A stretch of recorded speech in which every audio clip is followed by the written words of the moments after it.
At noong taong 2013, ay muling nasalanta ng bagyong Haiyan ang rehiyon.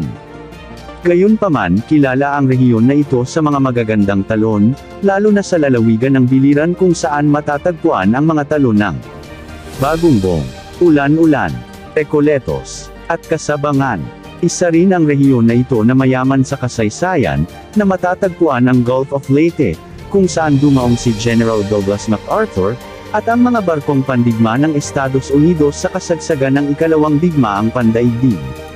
Maging ang mga isla ng Samar, ay naging saksi rin sa kasaysayan noong panahon ng pananakop ng mga Kastila. Ayon sa kasaysayan, ang mga Manila Galleons, ay pumalaot mula sa Acapulco, papasok sa isla ng Capul sa Samar, na nagbigay sa kanila ng maayos na pamamalaot hanggang sa marating nila ang kanilang huling destinasyon, ang Maynila. Kilala naman ang lalawigan ng Southern Leyte, sa mga magagandang dalampasigan, tulad ng Santa Sofia Beach, Bituon Beach, Silago Beach, at Tangkaan Beach, at mga batuan na paboritong sinisisid ng mga turista.